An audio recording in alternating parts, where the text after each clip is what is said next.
Karibu katika channel yako pendwa ya Feaboy kwa update zote kuhusu ajira, elimu pamoja na mbinu mbalimbali za kuweza kutengeneza pesa kupitia simu yako ya mkononi.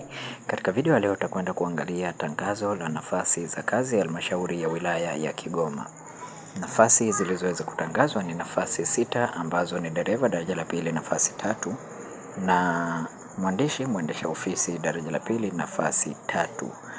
Mwisho wa kutuma maombi ni tarehe 18 mwezi wa kwanza 2026. Kumbuka kuandika barua yako ya maombi ya kazi iliyosainiwa pamoja na vyeti vya elimu. Barua hiyo ielekezwe kwa mkurugenzi mtendaji halmashauri ya wilaya ya Kigoma, SLP 332 Kigoma, na maombi yote yatumwe kupitia mfumo wa kielektroniki wa ajira, yani portal.ajira.go.tz. Na kama vyeti vyako havijahakikiwa, unatakiwa kuvihakiki vyeti vyako, na kumbuka result slip hazikubaliwi.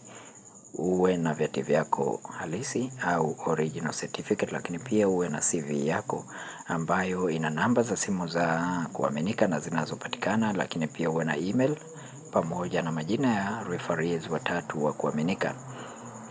Waombaji wote hakikisha ni raia wa Tanzania wenye umri kati ya miaka 18 na usiozidi 45.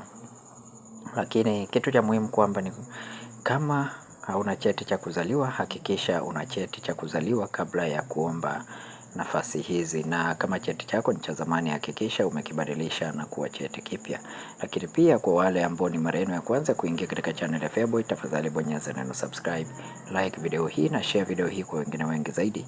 Asante na karibu.